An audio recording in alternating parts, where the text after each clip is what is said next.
香香的红葱猪油淋到白饭上，再加上一圈圈的薄盐酱油调味增色。主角帝王蟹接着上场，干贝、鹅啊、鲜虾摆满满。这就是烧烤家最近推出的海味帝王蟹猪油拌饭。肥满肉厚的蟹腿一口咬下，鲜嫩海味马上就能尝到。帝王蟹的口感很鲜嫩，老板烤的那个熟度刚刚好，所以吃到的时候，你看一丝一丝的那个在嘴巴蘸到没有话讲。老板蔡玉玲说，因为有顾客反映，希望能有大分量的餐点可以全桌分享，于是才有这个巨无霸帝王蟹猪油拌饭的创意发想。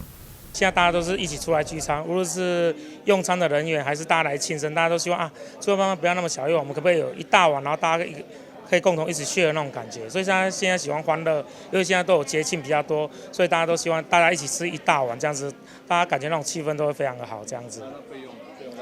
费用大概现在一份大概3800左右。对，还有满满的整只的帝王蟹，那还有整个满满的海鲜的鹅啊铺满，然后还有那个虾仁，还有干贝，我们全部都放上去这样子。相较市面上这样一只帝王蟹，成本大约3到5千左右，烧烤家这道巨无霸帝王蟹猪油拌饭价格定在3800，而且还有满满的海鲜搭配，竞争力十足。老板蔡玉玲表示，这道料理需要3天前预定。想尝鲜的朋友，不妨约个3、5好友一起来试试口味。记者张硕维，台南报道。